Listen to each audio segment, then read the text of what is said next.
السلام علیکم، کیسے ہیں آپ سب؟ امید ہے کہ آپ سب خیریت سے ہوں گے۔ اگر آپ میرے چینل پر نیو ہیں تو کائنڈلی میرا چینل سبسکرائب کر دیں، ویڈیو کو لائک کر دیں، کامنٹ کر دیں اور شیئر کر دیں۔ چلیے آئیے شروع کرتے ہیں آج آمنہ ریاض کا محبت بے امان ٹھہری۔ روشنی کے حکمران نے بھرپور انگڑائی لیتے ہوئے اپنی کرنیں بڑی فراخ دلی سے زمین کو سونپی تھیں۔ ساری کرنوں نے دائرہ بنا کر اپنی سمت متعین کی اور منتشر ہو گئیں۔ ایک کرن نے دور سے اس بڑے سے گھر کی کھڑکی کو دیکھا تھا جس کی چوکھٹ کے گرد جھمکا بیل اپنی تمام تر خوبصورتی اور رعنائی کے ساتھ آویزاں تھی۔ وہ چھوٹے چھوٹے قدم اٹھاتی وہاں تک آئی اور ونڈو گلاس سے اپنی ننھی سی ناک ٹکا کر اندر جھانکا۔ محبت کی مہک اسے دیکھ کر مسکائی اور بڑی شوخی سے آنکھ مار کر اندر آنے کی دعوت دی۔ جواباً کرن بھی مسکرا دی اور چھلانگ مار کر شیشے کے پار اتر گئی۔ پلنگ پر خوابیدہ دو نفوس میں سے ایک کے چہرے پر بڑی نرمی سے بوسہ دیا۔ وہ کسمسائی اور کروٹ بدل لی۔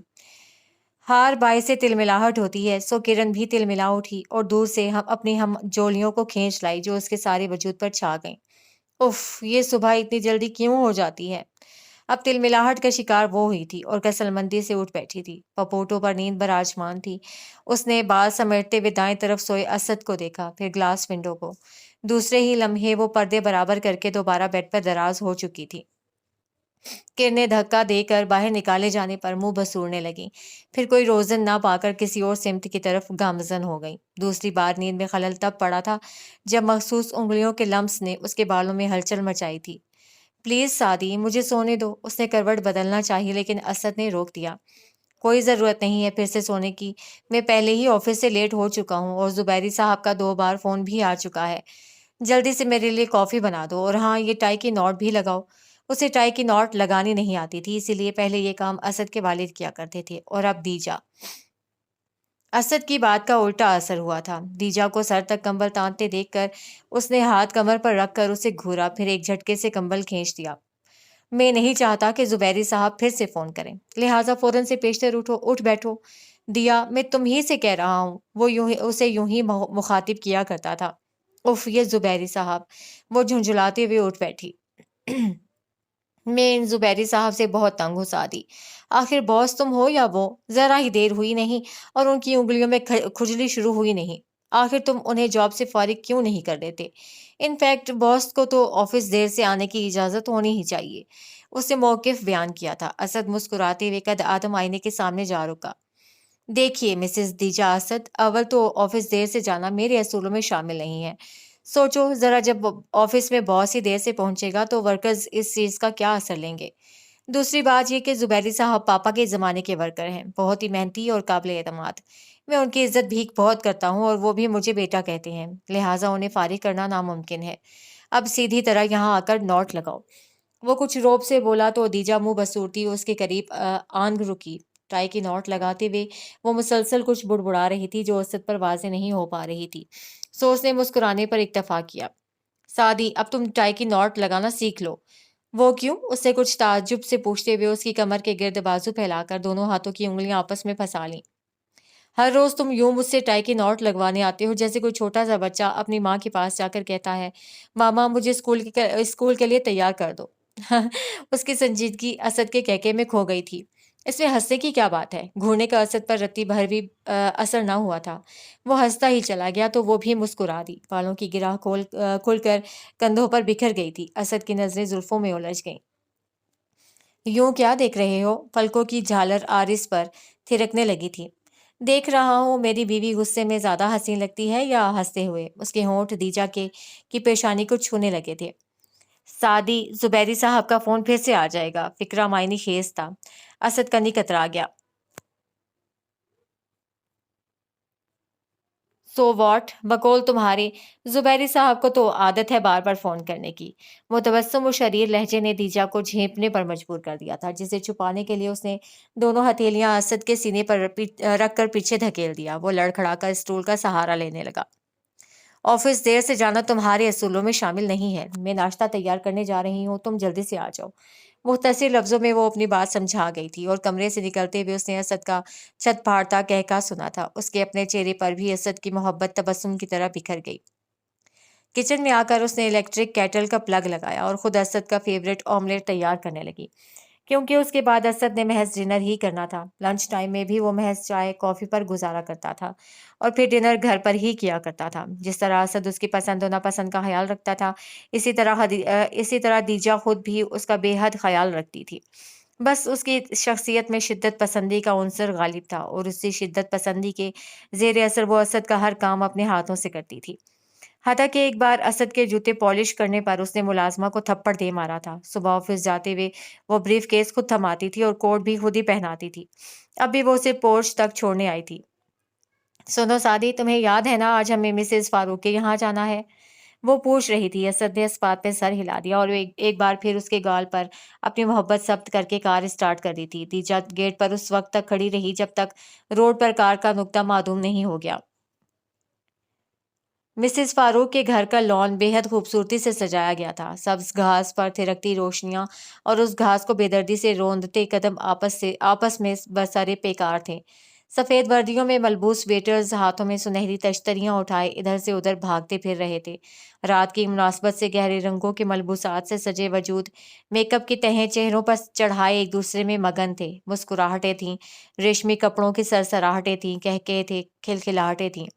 دنیا جہان کے مختلف پرفیومز کی خوشبوؤں کے حصار کو توڑتی باربیکیوز کی اشتہا انگیز مہک سارے لان میں قبضہ جما رہی تھی۔ بیک گراؤنڈ میں بجتی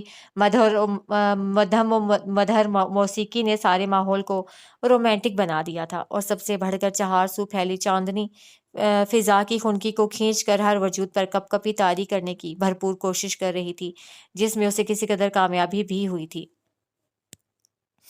اور اس سارے ماحول کا ایک جزو وہ بھی تھی جس کے سراپے کو نیوی بلیو کلر کی ساڑھی نے مزید دلکش بنا دیا تھا۔ اس نے اپنی شہد رنگ زلفوں سے ہم رنگ آنکھیں ایک ہی سمت میں ٹکا رکھی تھیں، جہاں اسد احمد گیلانی اپنے بیش قیمت سوٹ کی پرواہ کیے بغیر گھاس پر پھسکڑا مارے بیٹھا تھا، اور رنگ برنگے ملبوسات میں ملبوس بچوں کا ایک بڑا سا گروپ اس کے گرد دائرے کی صورت پر آجمان تھا۔ محبت، شفقت اور اسی قسم کے دوسرے جذبات ایک ساتھ اس کے چہرے کا حصہ بنے ہوئے تھے، اور وہاں کچھ اور بھی تھا، شاید کچھ نہ ہونے کا دکھ۔ اگرچہ اس کے چہرے پر رقم نہ تھا، مگر جو آپ سے محبت کرتے ہیں وہ آپ کے اندر بستے ہیں، وہ اندر کے حال سے ہر لمحہ واقف ہوتے ہیں۔ آپ کچھ بھی نہ بھی کہیں وہ پہچان جاتے ہیں، سو وہ بھی پہچان گئی تھی۔ یہ شاید اس کی نظروں کی تپش ہی تھی جس نے اسد کو سر اٹھانے پر مجبور کیا تھا۔ وہ بڑے جاندار انداز میں مسکراتے ہوئے ہاتھ کے اشارے سے اسے پاس آنے کی دعوت دے رہا تھا۔ اس نے مسکرانے پر اکتفا کیا اور نفی میں گردن ہلا دی تھی۔ اسد نے کندھے اچکائے اور پھر سے بچوں میں مگن ہو گیا۔ وہ ریڈ اسٹونز سے بنی روش سے گزرتی اس حصے میں آ گئی جہاں سفید سنگ مرمر کا فوارہ کمکموں سے منعکس کر کے سترنگے موتی برسا رہا تھا۔ وہ کنارے پر ٹک کر موتیوں کو ہتھیلی پر جمع کرنے لگی۔ اسے لگا شاید کچھ ایسے ہی موتی اس کی آنکھوں میں بھی ٹکے ہیں، ذرا جو موقع ملا تو باڑ توڑ کر باہر نکل آئیں گے۔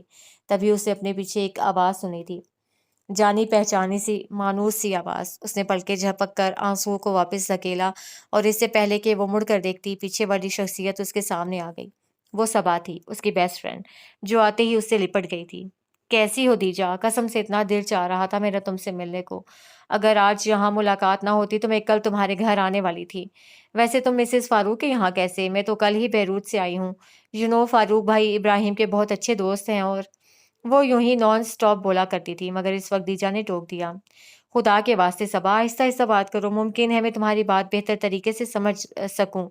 صبا شرمندہ ہوئے بغیر ہنس دی۔ چلو وہاں چل کر بیٹھتے ہیں۔ وہ اس کا ہاتھ تھام کر کونے والی میز پر لے آئی۔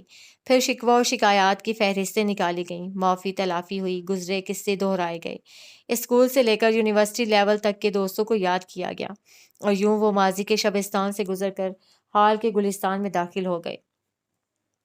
محض 4 سال ہی تو ہوئے ہیں ہمیں یونیورسٹی چھوڑے، اور لگتا ہے صدیاں بیت گئیں۔ صبا کی نظریں سیاہ آسمان میں جانے کیا کھوج رہی تھیں۔ ہاں، لیکن کبھی کبھی بالکل کل کی بات ہی لگتی ہے۔ صبا تائید میں سر ہلاتے ہوئے ہنسنے لگی۔ کوئی قصہ ذہن کی راہ گزر سے گزرا تھا۔ اور وہ تمہارا مجنوں کہاں ہے؟ صبا نے پوچھا تو دیجا حیرانگی سے اسے دیکھنے لگی۔ اسد کی بات کر رہی ہوں، دیجا نے مسکراتے ہوئے اسد کی طرف اشارہ کیا۔ صبا اس طرف دیکھنے لگی اور بولی، ایک میرے میاں ہیں جنہیں ہر محفل میں لڑکیوں کے بیچ راجہ اندر بنے رہنے کا شوق ہے، اور ایک یہ اسد ہے۔ خیر ان بچوں میں سے تمہارا کون سا ہے؟ دیجا خاموش رہی۔ جس موضوع سے بچتی آئی تھی نادانستہ طور پر چھڑ گیا تھا۔ ان میں سے کوئی بچہ میرا نہیں ہے صبا۔ اس کے لہجے کا اضطراب صبا سے مخفی ہی رہا۔ اچھا، پھر وہ کہاں ہے؟ کیا گھر پر چھوڑ آئی ہو؟ وہ ایک بار پھر خاموش رہی۔ کیا کہے؟ کس سمت میں قدم دھرے؟ سچ کہہ دے یا موضوع بدل دے؟ سچ کڑوا ہے اور موضوع بدلنا بے حد مشکل۔ یہ تم کہاں کھو جاتی ہو؟ صبا نے اس کے سامنے چٹکی بجائی۔ وہ چونکی۔ میں پوچھ رہی تھی ظاہر کیوں جاننا چاہتی ہے؟ اس نے سوچا۔ کوئی اور بات نہیں کر سکتی صبا؟ وہ اکتاہٹ سے بولی تھی۔ صبا نے کچھ حیرانگی سے اسے دیکھا۔ ٹھیک ہے، اگر تم نہیں بتانا چاہتی تو۔ نہیں صبا، میں تمہیں بتاتی ہوں۔ کوئی بچہ نہیں ہے میرا۔ خدا نے مجھے اتنی صلاحیت ہی نہیں دی کہ میں اولاد پیدا کر سکوں۔ سمجھ رہی ہو نا تم؟ صبا، بانجھ ہوں میں۔ وہ یکلخت تھی، بھڑک اٹھی تھی۔ یہ چند لفظ بولنے میں اس کی ساری قوت صرف ہوئی تھی شاید۔ تبھی تھک کر سر دونوں ہاتھوں میں گرا لیا تھا۔ وہ رونا چاہتی تھی مگر رو نہیں پا رہی تھی۔ پتہ نہیں کیوں اسے لگا تھا جیسے صبا اس راز سے واقف ہے اور جان بوجھ کر اسے کورید رہی ہے۔ یقیناً دل ہی دل میں اس پر ہنس بھی رہی ہوگی۔ فضا میں خنکی بڑھ گئی تھی۔ سرد ہوا کے جھونکے بھی خراما خراما دھرتی کا رخ کر رہے تھے اور وہ ہر احساس سے بے نیاز صرف ایک احساس کے زیر اثر تھی۔ آئی ایم ایکسٹریملی سوری دیجا، میرا مقصد تمہیں ہرٹ کرنا ہرگز نہیں تھا۔ ان فیکٹ میں تو جانتی ہی نہیں تھی۔ اس کا انداز وضاحتی تھا اور وہ کرسی پر جھکی اس کے کندھے تھپک رہی تھی۔ اٹس اوکے، بس میں ہی اریٹیٹ ہو جاتی ہوں۔ وہ بمشکل مسکرائی تھی۔ نہیں بھائی، دراصل میری باتیں ہی ایسی ہوتی ہیں جو دوسروں کو غصہ دلا دیں۔ تمہیں یاد ہے نا ابراہیم، ہماری شادی سے پہلے کتنے کول مائنڈڈ ہوا کرتے تھے، مگر اب۔ صبا نے اپنی بات کا اثر زائل کرنے کے لیے اور ماحول کو خوشگوار بنانے کے لیے کمال خوبصورتی سے موضوع بدل دیا تھا، اور بظاہر تو وہ بھی بہل گئی تھی، مگر جب احساس محرومی جاگ اٹھے تو اسے دبانا بے حد مشکل ہوتا ہے۔ پرانے زخم چھڑ جائیں تو انہیں بھرنے میں وقت تو لگتا ہی ہے نا۔ تارکول کی سیاہ سڑک ڈوبتے چاند کی زرد روشنی میں نہائی ہوئی تھی۔ دو رویا قد آور اشجار جنات کی طرح تنے ہوئے تھے اور اپنی شاخیں پھیلائے حملہ کرنے کو بےتاب۔ اسد نے ونڈ اسکرین سے نظر ہٹا کر اس پر ڈالی تھی جو اپنے بالوں کو انگلی پر لپیٹتے ہوئے کھڑکی سے باہر نہ جانے کیا کھوج رہی تھی۔ اسد نے ذرا سا جھک کر اس کے شانے سے اپنا شانہ ٹکرایا تھا۔ وہ متوجہ ہوئی اور اسے دیکھ کر ہولے سے مسکرا دی۔ جب ایک بے انتہا ہینڈسم بندہ پہلو میں بیٹھا ہو تو کوئی بھی عقل مند لڑکی تمہاری طرح اسے چھوڑ کر گاڑی سے باہر نہیں دیکھتی، خاص طور پر تب جب پہلو میں بیٹھا بندہ اس کا مجازی خدا بھی ہو۔ وہ درجہ سنجیدگی سے کہہ رہا تھا، لیکن آنکھوں میں شرارت ہلکورے لے رہی تھی۔ دیجا نے اس کے ہونٹوں پر پھیلی پیاری سی مسکان کو دیکھا جو دیجا کے لیے اس کی شخصیت کا خاصہ تھی۔ اس کا مطلب یہ قطعاً نہیں ہے کہ پہلو میں بیٹھے ہینڈسم بندے کو نظر ہی لگا دی جائے۔ اپنی طرف اسے یکٹک دیکھتا پا کر وہ شرارت سے گویا ہوا تو دیجا پھر سے باہر دیکھنے لگی۔ کاش میں تم کو نظر لگا سکتی تو کسی اور کی نظر لگنے کا خطرہ ہی نہ ہوتا۔ اور وہ کسی اور کون ہے؟ وہ کسی قدر حیرانی سے پوچھ رہا تھا۔ مسز عباس کی نند۔ سارے فنکشن میں وہ تمہیں ہی دیکھتی رہی گھور گھور کے۔ اسد کا کہکا بڑا زوردار تھا کیونکہ دیجا کا زور گھور گھور پہ تھا۔ یقین کرو یہ خبر مجھے تم سے ملی ہے کہ وہ مجھے گھور گھور کر دیکھ رہی تھی، ورنہ میں نے تو آج مسز عباس کو نہیں دیکھا، ان کی نند کو کیسے دیکھ سکتا تھا؟ اسد نے دیجا کو جمائی روکتے دیکھا تو بازو پھیلا دیا۔ یہاں آ جاؤ۔ دیجا نے ذرا سا کھسک کر اس کے سینے پر سر رکھ دیا۔ اسد کا مضبوط ہاتھ اس کے شانے پر تھا۔ حیرت ہے کہ تم نے مسز عباس اور ان کی نند کو نہیں دیکھا، حالانکہ وہ بالکل تمہارے سامنے والی ٹیبل پر بیٹھی تھی۔ تم مجھ پر شک کر رہی ہو دیا؟ اسد نے اپنے لہجے میں دل گرفتگی پیدا کرنے کی ہر ممکن کوشش کی۔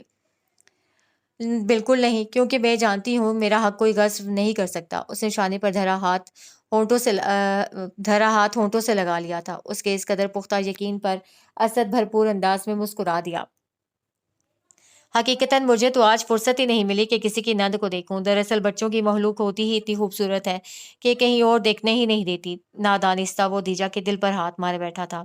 ایک آہتی مگر بے آواز ہونٹوں سے نکل کر فضا میں تحلیل ہو گئی تھی۔ سعدی، اس نے ہولے سے پکارا تھا۔ ایک بات پوچھوں؟ دو باتیں پوچھ لو۔ وہ مگن سا ڈرائیو کر رہا تھا۔ تمہیں بچے بہت اچھے لگتے ہیں سعدی، وہ پوچھ رہی تھی، اور لہجہ اندرونی حالت کا منہ بولتا ثبوت تھا۔ اسد کو ایک دم اپنی غلطی کا احساس ہوا۔ دیجا نے پھر سے اپنا سوال دہرایا تھا، تب اسد نے اپنے ہاتھ کی گرفت اس کے شانے پر مضبوط تر کر دی۔ ہاں دیجا، مجھے بچے بہت اچھے لگتے ہیں، وہ یہی کہہ پایا۔ وہاں بچوں کے بیچ وہ بھول ہی گیا تھا کہ اس کا یہ عمل دیجا کو کس قدر تکلیف پہنچائے گا۔ اس کا سویا ہوا احساس کمتری ہڑبڑا کر اٹھ بیٹھا تھا۔ پلیز دیا، رونا نہیں، تمہارے آنسو مجھے تکلیف دیتے ہیں۔ اب اسد کا ہاتھ اس کے بالوں میں تھا۔ میں رو تو نہیں رہی سعدی، ہاں، کچھ آنسو نظر نہیں آتے، وہ محض دل پر گرتے ہیں، برستے ہیں اور برستے ہی چلے جاتے ہیں۔ اس کے باوجود دل اور زیادہ کی رٹ لگائے رکھتا ہے۔ میں تو صرف خدا سے شکوہ کر رہی تھی، وہ پھر بولی۔ سب عورتوں کے قدموں تلے جنت رکھ دی، ایک سوائے میرے۔ ایک کونا مجھے بھی دے دیتا تو کیا کمی ہوتی اس کے خزانے میں۔ آہ، سب کچھ بھول جاؤ دیا، صرف یہ یاد رکھو کہ ایک تم ہو اور ایک میں، اور ہمیں کسی تیسرے کی ضرورت نہیں ہے۔ وہ بہت نرمی سے کہہ رہا تھا جبکہ وہ سوچ رہی تھی۔ نہیں سادی، ضرورت تو ہے ایک ننھے وجود کی جو ہماری محبت کا جیتا جاگتا منہ بولتا ثبوت ہو۔ ایک بار پھر ویسی ہی صبح دھرتی پر اتری تھی، ویسی ہی سورج کی مست انگڑائیاں، ویسی ہی کرنوں کی اٹکیلیاں۔ پہلے تو وہ سستی سے کمبل میں ہی بیٹھی رہی، پھر سیاہ گرم شال اپنے گرد لپیٹ کر اٹھ کھڑی ہوئی۔ گلاس ونڈو سے چھن چھن کر آتی سورج کی بیٹیاں اپنی کامیابی پر خوش ہو رہی تھیں۔ اس نے پردہ سرکا کر باہر جھانکا۔ کھڑکی کے سامنے بچھی صاف ستھری سڑک پر صبح اپنی تمام تر جولانیوں کے ساتھ ایستادہ تھی۔ اس نے پردے برابر کیے۔ اندر رہ جانے والی کرنیں خاموشی میں تحلیل ہو گئیں۔ اسد جم خانہ سے آنے والا تھا۔ وہ ہاتھوں سے بال سنوارتی ٹیرس پر آ گئی۔ وہ گرل پر جھکی لان میں جھانک رہی تھی جہاں بوڑھا مالی بابا بڑی شفقت سے بیل بوٹے سیراب کر رہا تھا۔ اس کے پکارنے پر سر اٹھا کر اوپر دیکھنے لگا، پھر ہاتھ کے اشارے سے اسے پیار دیا، جسے قبول کرتے ہوئے وہ مسکرا دی۔ بابا، اماں وزیرہ آ گئیں؟ وہ کام والی ماسی کے بارے میں پوچھ رہی تھی۔ بابا نے اس بات میں سر ہلایا تو وہ زینے طے کر کے لاؤنج میں آ گئی جہاں دائرے کی صورت میں پڑے بیش قیمت صوفوں کے قریب وہ بیٹھی تھی۔ اماں وزیرہ کی بیٹی مہرون نساء۔ اماں وزیرہ نہیں آئی؟ اس نے مہرون نساء سے پوچھا تھا۔ اماں کی طبیعت ٹھیک نہیں ہے، اس لیے اس نے آج ہمیں بھیجا ہے۔ جواب مہرون نساء کے ساتھ کھڑی عورت کی طرف سے آیا تھا۔ تم؟ وہ اسے پہچاننے کی کوشش کر رہی تھی۔ تم وزیرہ کی کون ہو؟ مہرون نساء نے جواب دیا۔ یہ ہماری سب سے بڑی بہن ہے۔ دیجا کو ہنسی آ گئی کیونکہ اس نے سب سے بڑی پر زور دیا تھا۔ ہاں، اس کی شکل وزیرہ سے بہت ملتی ہے۔ اس نے کوئی بھی جواب دیے بغیر اپنے دوپٹے سے فرنیچر کی گرد صاف کرنی شروع کر دی تھی۔ کیا نام ہے تمہارا؟ اس کی مخاطب وہ تھی اور نظریں مہرون نساء پر تھیں جو ہمیشہ کی طرح سائڈ ٹیبل کے قریب دو زانو بیٹھ گئی تھی اور گرد صاف کرتے ہوئے بہت اشتیاق سے ٹیبل پر سجے کرسٹل پیسز کو دیکھ رہی تھی۔ اس کی نگاہوں میں شوق کا ایک جہان آباد تھا۔ زہرہ، مختصر سوالات عام طور سے مختصر جوابات کے ہی حامل ہوتے ہیں۔ مہرون نثار نچلا ہونٹ دانتوں میں دبائے بہت احتیاط سے ہر چیز کو چھو رہی تھی۔ 16-17 سال کی یہ لڑکی ہمیشہ اسے اٹریکٹ کرتی تھی، جس کے ہونٹ زندہ دلی سے مسکراتے تھے اور معصومیت آنکھوں میں تختہ نشین تھی۔ دیجا نے یوں ہی پکار لیا۔ وہ جو منہمک تھی گھبرا گئی اور ہاتھ کھینچ لیا۔ تمہیں یہ پسند ہے؟ دیجا نے مسکراتے ہوئے پوچھا تھا، مگر اس کے باوجود مہرون نساء خاموش رہی۔ چہرہ ابھی بھی گھبراہٹ کے زیر اثر تھا، لیکن آنکھوں میں معصومیت اس بات میں سر ہلا رہی تھی۔ ٹھیک ہے مہرون نساء، ان میں سے جو بھی تمہیں پسند ہے وہ تم رکھ لو۔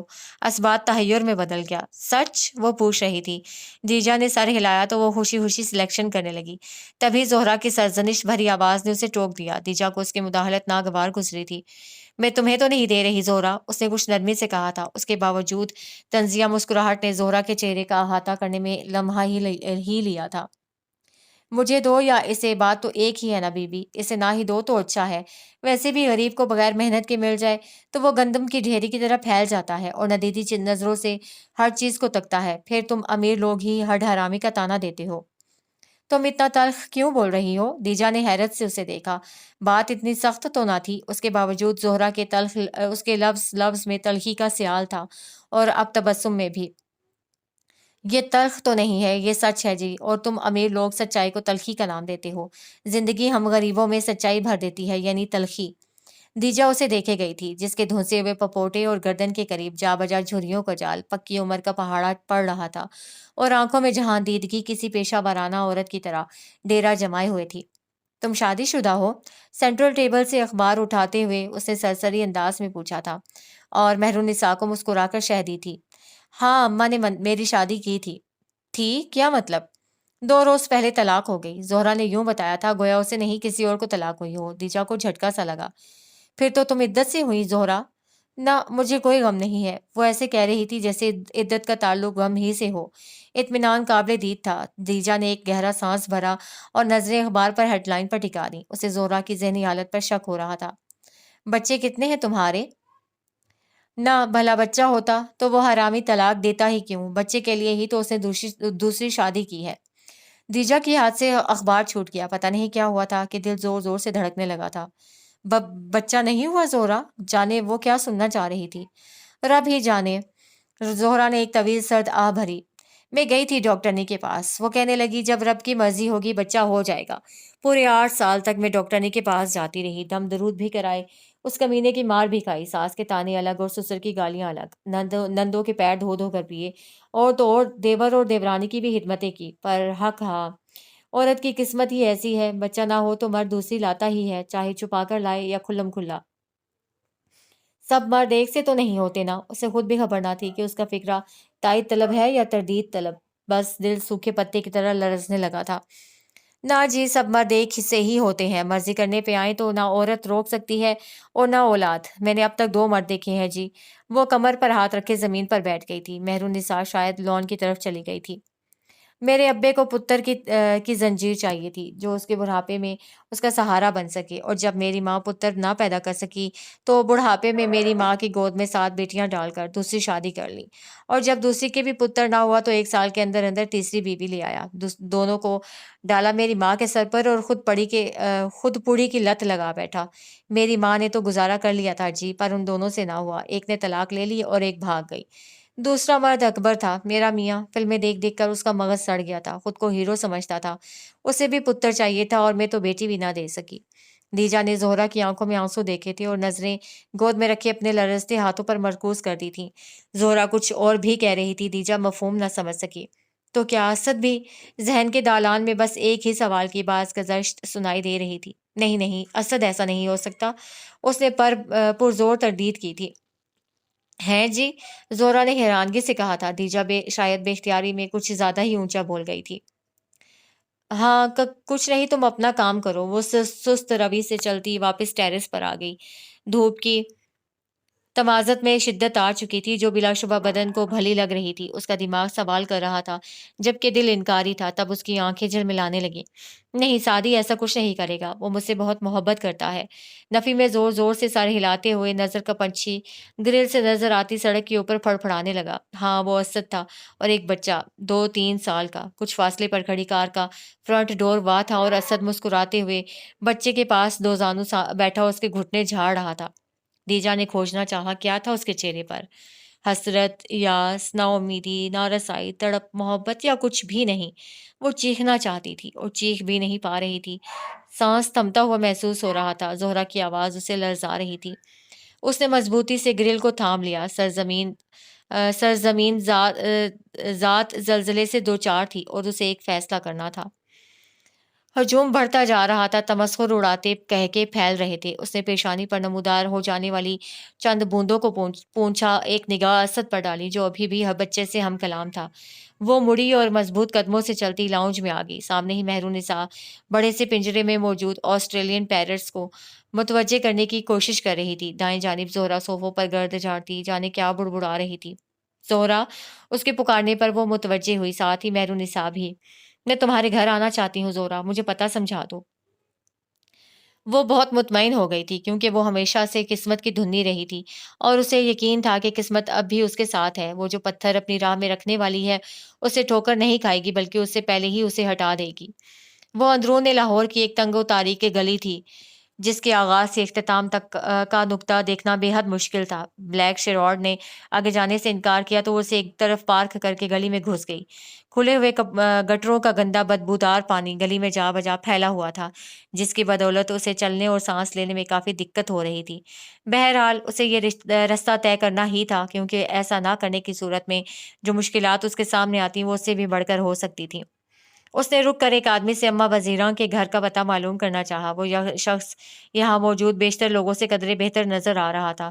وہ کچھ دیر کاغذ کا پرزہ ہاتھ میں تھامے اسے بغور دیکھتا رہا، پھر پرسوچ انداز میں سر اٹھا کر پیلے پیلے دانتوں کی نمائش کی اور آئیں جی میں آپ کو لے چلتا ہوں کہہ کر اس کے ساتھ ساتھ چلنے لگا۔ دیجا کی مجبوری اسے اس کا ساتھ دینے پر مجبور کر رہی تھی۔ وہ بندہ بولنے کا شائق تھا یا محض اس کے سامنے بولے ہی جا رہا تھا، دیجا سمجھ نہ سکی۔ وہ تو بس کھیلتے کودتے گند میں لتھڑے ننگ دھڑنگ بچوں کو دیکھ رہی تھی جنہیں دیکھتے ہوئے اسے سخت کراہیت ہو رہی تھی اور اسے ناک چڑھا رکھی تھی۔ یہ شاید فرار کی ایک راہ بھی تھی کیونکہ چارپائیوں پر اور چبوتروں پر بیٹھی عورتیں اسے حیرانی سے دیکھ رہی تھیں ان کی نظریں دیجا کو تنگ کر رہی تھیں۔ بالآخر وہ ایک گھر کے سامنے رک گیا۔ دیجا کو تقلید کرنا پڑی۔ آئیں جی، اندر ہی آ جائیں، اپنا ہی گھر ہے۔ وہ بہت پرجوش ہو رہا تھا۔ دیجا اپنا ہی گھر پر ناک سکیڑ کر رہ گئی۔ وہ شخص کسی کو بآواز بلند آوازیں دے رہا تھا۔ پھر ایک لڑکی آئی تو وہ شخص بولا، جا منی، اماں کو بلا لا، یہ بی بی ملنے آئی ہے اس سے۔ وہ لڑکی چلی گئی تو وہ شخص ایک چھلنگا سی چارپائی پر میلی سی چادر بچھا کر اسے بیٹھنے کے لیے اصرار کرنے لگا۔ دیجا الجھن زدہ سی بیٹھ گئی تو وہ اپنا بایو ڈیٹا سمجھانے لگا۔ وہ اماں وزیرہ کا داماد تھا اور دیجا کو اس سے زیادہ جاننے کی تمنا نہ تھی۔ اسے شکر کیا جب اماں وزیرہ آ گئی، کیونکہ اس کی آمد نے داماد نامے میں خلل ڈال دیا تھا۔ وزیرہ اس کے سامنے بچھی جا رہی تھی۔ میں تمہارے پاس ایک کام سے آئی تھی وزیرہ، دیجا نے تمہید باندھی تھی۔ وہ کچن سے نکل کر لاؤنج میں آئی تھی۔ دائیں جانب ڈرائنگ روم کے ساتھ چھوٹی سی راہداری تھی جس کے اختتام پر اسٹڈی کی لائٹ ابھی بھی روشن تھی۔ وہ تخیل کی آنکھ سے اسد کو دیکھنے لگی جو کسی فائل پر جھکا ہوا تھا۔ وہ سوچنے لگی کہ اندر جائے یا نہیں۔ اسی پل تشنگی دل کے کسی کونے میں کرلانے لگی اور نارسائی نے اس کا ساتھ دیتے ہوئے نوحہ خوانی شروع کی تو اس نے دل کڑا کر کے اور حسرت کا ہاتھ جھٹک کر اسٹڈی کی طرف قدم بڑھا دیے۔ وہ صحرا خریدنے کا فیصلہ کر چکی تھی اور اس کے لیے اسے ایک برسات تو کیا، اپنے سارے ساون بہادوں وقتی طور پر رہن رکھنے تھے۔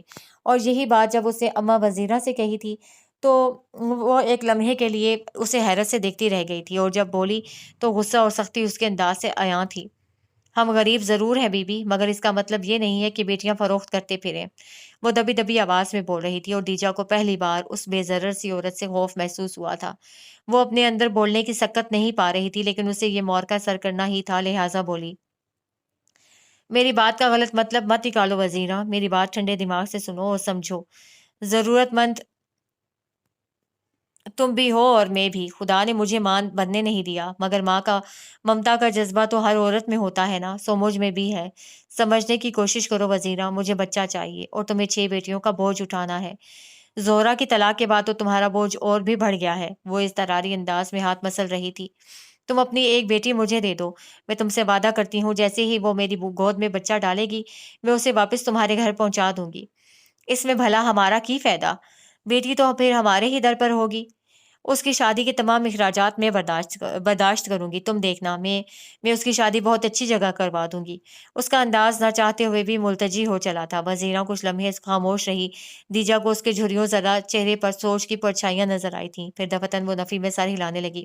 نہیں بی بی، زہرا کا ابا نہیں مانے گا۔ زہرا کے ابے نے اب تک تمہیں کیا دیا ہے سوائے 7 بیٹیوں کے؟ جو بیٹے کی چاہ میں دوسری اور پھر تیسری شادی کر سکتا ہے اسے بیٹیوں کی کیا پرواہ؟ جو خود کما نہیں سکتا وہ انکار کیسے اور کیوں کرے گا؟ وہ ایک لمحے کو وزیرہ کے تاثرات جاننے کے لیے خاموش ہوئی، پھر بولی، اس کے علاوہ میں تمہیں 2 لاکھ روپے دوں گی، تم ایک تو کیا 2 لڑکیوں کی شادی بھی آرام سے کر سکو گی۔ وزیرہ کی حیرت سے کھلی آنکھیں خوشی سے کچھ اور کھل گئیں۔ دولت کی چمک، عزت، غیرت، معاشرہ ہر احساس پر حاوی ہو چکی تھی۔ لیکن کون سی بیٹی؟ اس پر شادی مرگ کسی کیفیت طاری تھی جس کے اثر اس نے اپنی تمام بیٹیاں گویا ایک کتار میں دیجا کے سامنے پیش کر دی تھیں۔ مہرو نساء۔ دیجا نے بڑے آرام سے 5ویں بیٹی کا نام لے دیا تھا۔ وہ قائل کرنے کا طریقہ جانتی تھی اور یوں بھی قسمت کی گیند فی الحال اسی کے کورٹ میں تھی۔ کھٹکے کی آواز پر اس نے گردن موڑ کر پیچھے دیکھا، حالانکہ وہ جانتا تھا کہ اندر آنے والی دیجا ہے، اس کی پیاری سی بیوی جس سے وہ محبت نہیں عشق کرتا ہے۔ بڑے جاندار انداز میں مسکراتے ہوئے کوہنی چیئر کی بیک پر ٹکا کر ہاتھ اس کی طرف پھیلا دیا تھا۔ دیجا چھوٹے چھوٹے قدم اٹھاتی اس تک آئی تھی اور اس کا ہاتھ تھام کر سامنے آ گئی تھی۔ کمر کو تھوڑا سا خم دے کر ٹیبل کے ساتھ ٹکتے ہوئے بولی، اتنا کام مت کیا کرو سعدی، تھک جاؤ گے۔ اس نے اسد کے گلاسز اتار کر میز پر رکھ دیے تھے۔ محبتوں سے گھلا لہجہ جس میں فکر کا عنصر غالب تھا اسد کے اندر تک طمانینت اتار گیا۔ ٹھیک ہے، اب نہیں کروں گا اور تھکوں گا بھی نہیں۔ چیئر کی بیک سے پشت ٹکاتے ہوئے وہ بڑی فرصت سے اسے تکنے لگا تھا۔ اس طرح کیا دیکھ رہے ہو؟ یہ غالباً دل کا چور تھا، تبھی اسے اسد کی محبت لٹاتی نگاہیں خود کو کھوجتی ہوئی محسوس ہو رہی تھیں۔ کچھ بھی تو نہیں۔ پھر یہ کہ میں وہ بات جاننا چاہتا ہوں جو تم مجھ سے کہنا چاہتی ہو۔ وہ واقعی کھوج رہا تھا اور دیجا کو یقین تھا کہ اسد اس کی بے چینی بھانپ لے گا۔ وہ ایسا ہی تھا، باہر رہتے ہوئے بھی اندر سے واقف۔ دیجا نے بس پلکیں جھکا لیں۔ ایسی تو کوئی بات نہیں ہے سعدی۔ وہ لفظ سننے کے مراحل طے کر رہی تھی، پتہ نہیں کیوں لفظ فکروں میں ڈھل ہی نہیں رہے تھے۔ اسد کچھ ثانیے اسے تکتا رہا، پھر کرسی کے ہینڈلز پر دونوں ہتھیلیوں سے دباؤ ڈال کر اٹھنا چاہا۔ ٹھیک ہے، پھر سو جاتے ہیں۔ نہیں سعدی، بے اختیار دیجا نے اس کے کندھوں پر ہاتھ رکھ دیے تھے۔ وہ بیٹھ گیا۔ ایک بات ہے، میں تم سے کچھ کہنا چاہتی ہوں سعدی۔ استفہام نگاہوں کا پہرا دار تھا، گویا کہہ رہا ہو اب کہہ بھی چکو۔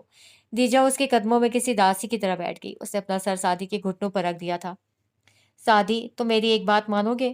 اس سے قبل تمہاری کون سی بات ہے جو میں نے نہ مانی ہو یا ٹال دی ہو؟ اسد کا ہاتھ اس کے بالوں میں تھا۔ نہیں، تم مجھ سے وعدہ کرو کہ تم میری بات ضرور مانو گے۔ اس نے ایک دم سر پر ہاتھ رکھا، ہاتھ تھام لیا تھا۔ ٹھیک ہے، میں وعدہ کرتا ہوں کہ تمہاری بات ضرور مانوں گا۔ تم سعدی، تم شادی کر لو۔ اسد کے ہاتھ کی گرفت یکلخت کمزور پڑ گئی تھی۔ دوسرے پل وہ دیجا کا ہاتھ جھٹک کر اٹھ کھڑا ہوا۔ مجھے لگتا ہے دیجا تم نیند میں ہو، جاؤ جا کر سو جاؤ، اس نے حکم دیا تھا سخت لہجے میں۔ دیجا کو وحشت سی ہوئی اپنے دل کی دھڑکنوں سے۔ اسد ریک کے پاس کھڑا تھا، وہ اس کے سامنے آ گئی۔ نہیں سعدی، میں نیند میں قطعاً نہیں ہوں، بلکہ پورے ہوش و حواس میں تمہیں اجازت دے رہی ہوں۔ مجھے تمہاری اجازت کی ضرورت نہیں ہے دیجا۔ وہ دھاڑا تھا۔ دیجا بے اختیار 2 قدم پیچھے ہٹی اور ریک سے جا لگی۔ تم کیا سمجھتی ہو میں تمہاری اجازت کا منتظر ہوں کہ ادھر تم اشارہ کرو اور میں شادی کرنے چل دوں؟ نہیں دیجا، ایسا کچھ بھی نہیں ہے۔ شادی کرنی ہوتی تو میں تبھی کر لیتا جب ڈاکٹر نے تمہارے بانجھ پن کی خبر دی تھی۔ اسد ایک بار پھر رخ موڑ گیا تو وہ پھر سامنے آ گئی۔ Please Saadi, please try to understand me, میں خود تمہاری شادی کرواؤں گی۔ اسد نے اسے بازو سے پکڑ کر دھکا دینے والے انداز میں ہٹایا تھا۔ وہ لڑکھڑا گئی۔ تب تک اسد دھڑ سے دروازہ بند کر کے جا چکا تھا۔ دیجا کو سمجھ میں نہیں آیا کہ اس کے پیچھے جائے یا نہیں۔ اسد کا رویہ اس کی توقع کے عین مطابق تھا، لیکن اسے ہمت نہیں آ رہی کیونکہ اسے معلوم تھا اسد مان جائے گا۔ اسے ماننا ہی پڑے گا۔ شاید گھنٹہ بھر وہ اسٹڈی میں بیٹھی رہی، پھر بیڈ روم میں آ گئی جہاں اسد کروٹ لیے سو رہا تھا یا محض پوز کر رہا تھا۔ وہ بیڈ کے کونے پر ٹک کر سونے کی صحیح کرنے لگی۔ جانے کب اس کی آنکھ لگی تھی اور پھر کھل بھی گئی تھی۔ وال کلاک کی سوئیاں 7:30 پر ٹکی تھیں۔ انگلیوں سے بال سنوارتے ہوئے اس نے دیجا کو دیکھا جو دوسری طرف رخ کیے سو رہی تھی۔ میرا سکون برباد کر کے کس سکون سے سو رہی ہے بے وقوف؟ غصے کے بادل چھٹنے لگے اور تعصب کی ہوائیں اٹھلانے لگی۔ کوہنی کا سہارا لے کر وہ اس کی طرف جھکا اور بڑی نرمی سے چہرے پر بکھرے مشک بار بال سمیٹنے لگا۔ وہ ابھی بھی بے خبر تھی۔ اسد کے ہونٹ اس کی کنپٹی کو چھو آئے۔ اسد نے دیجا کا ہاتھ تھام لیا جو تکیے پر چہرے کے قریب پڑا تھا۔ وہ انگوٹھے سے ہتھیلی پر سجے بتاشے کو محسوس کر رہا تھا جو کچھ روز قبل مہندی سے اس نے اپنے ہاتھ پر سجایا تھا۔ ہونٹوں نے ہتھیلی تک کا سفر نہایت اطمینان سے طے کیا تھا۔ دیجا کی آنکھ کھل گئی۔ وہ حیرت سے خود پر جھکے اسد کو تک رہی تھی۔ دونوں کی نظریں ملیں اور اذیت ناک رت جگہ کا خمار روحوں میں حلول ہو گیا۔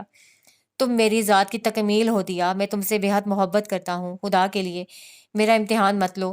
روح کی سچائیاں لہجے میں سمٹ آئی تھیں۔ ہونٹوں نے ایک بار پھر ہتھیلی کو چھوا اور وہ اٹھ کھڑا ہوا۔ دیجا نے کروٹ لی اور ٹانگیں بیڈ سے نیچے لٹکا دی۔ کیسی عجیب محبت ہے نا تمہاری، ایک چھوٹے سے امتحان سے گھبرا گئی۔ اس کا لہجہ طنزیہ تھا۔ اسد نے اسے تعصب سے دیکھا۔ امتحان چھوٹا یا بڑا نہیں ہوتا، بس امتحان ہوتا ہے۔ وہ باہر نکل گیا تھا۔ اب وہ دونوں اپنے اپنے انداز میں ناراضگی کا اظہار کر رہے تھے۔ اسد نے سوچا احتجاجاً ناشتہ نہیں کرے گا۔ دوسری طرف دیجا بیگم نے ناشتے کے نام پر کافی بھی تیار نہ کی تھی۔ اسد کو افسوس نے گھیر لیا۔ یہی لڑکی اس کے کھانے پینے کا کس قدر دھیان رکھتی تھی، اور محض آج وہ اسے آفس سے واپسی پر پوش میں بھی لینے نہ آئی تھی۔ ڈائننگ ٹیبل پر اگرچہ کھانا چنا ہوا تھا مگر وہ خود موجود نہ تھی۔ اس نے غصے سے ٹیبل کو دیکھا، بازو پر پڑا کوٹ اور بریف کیس صوفے پر اچھالا اور راستے میں آئے کارنر ٹیبل کو ٹھوکر مارتا باہر نکل گیا۔ کھٹکے کی آواز اور پھر کار اسٹارٹ ہونے کی آواز نے دیجا کو بیڈ روم سے باہر نکلنے پر مجبور کر دیا تھا۔ کارنر ٹیبل پر رکھا کرسٹل کا نفیس سا گلدان اور شیشہ دیوار سے ٹکرانے کی بنا پر چکنا چور ہو چکے تھے۔ وہ برآمدے کی سیڑھیوں پر بیٹھ کر اس کا انتظار کرنے لگی۔ گھڑی کی سوئیاں حرکت کے ساتھ ساتھ ایک سوال بھی کر رہی تھیں۔ پتہ نہیں اسے کھانا بھی کھایا ہوگا یا نہیں۔ اس رات وہ 11:30 کے بعد ہی واپس آیا۔ گاڑی کی ہیڈ لائٹس نے اس کی آنکھوں کو چندھیا دیا تھا۔ وہ بے اختیار کھڑی ہو گئی۔ اسد بڑی اجنبیت سے اس کے قریب سے گزر کر اندر جا چکا تھا۔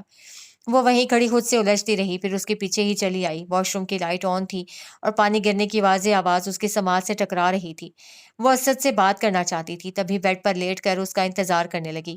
دوسری جانب وہ شاید قصداً دیر لگا رہا تھا۔ ذہنی تکان دیجا کے سارے وجود کا گھیراؤ کیے ہوئے تھی۔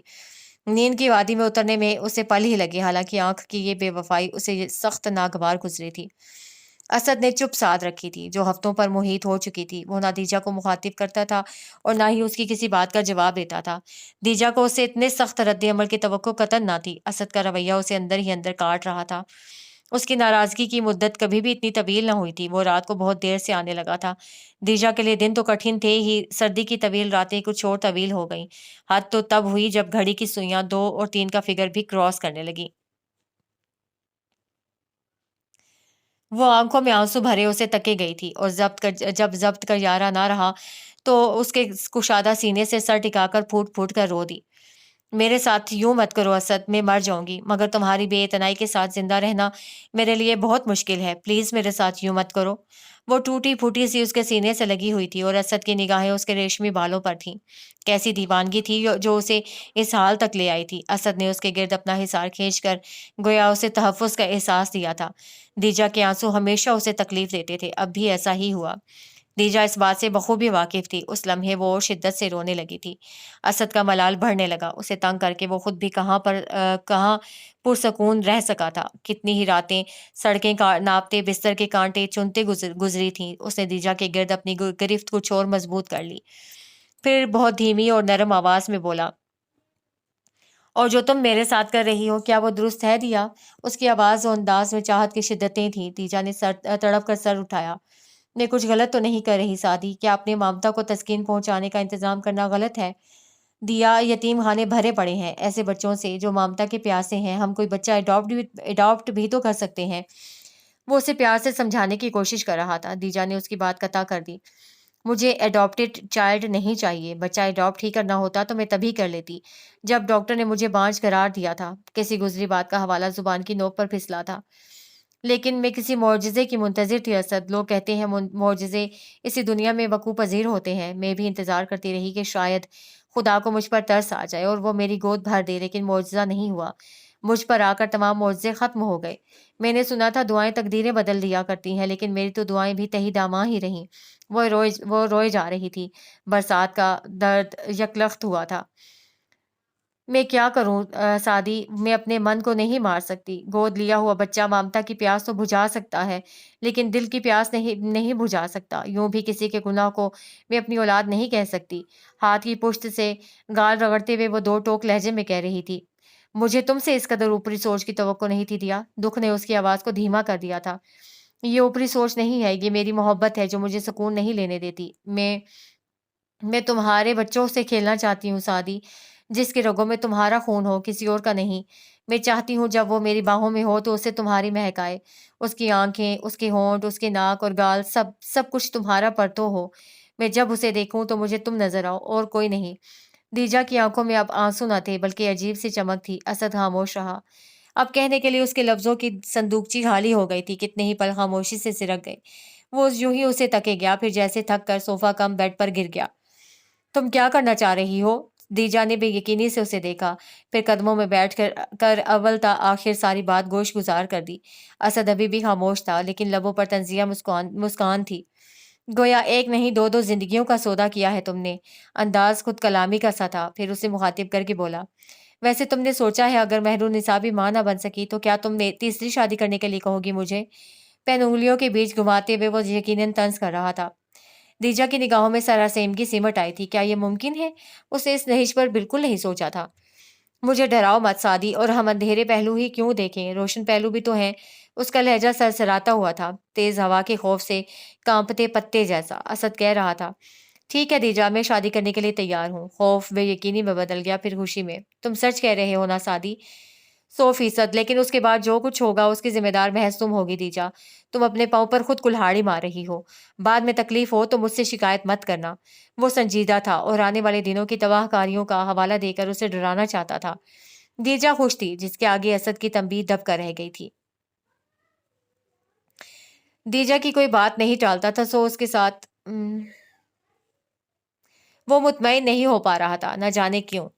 اور رات کے اس پہر جب کہ سارا عالم کمبلوں میں دبکا ہوا تھا، وہ گرل پر کوہنیاں ٹکائے دیو کامت درختوں کے پیچھے سر ابھارتے زرد چاند کو تک رہا تھا۔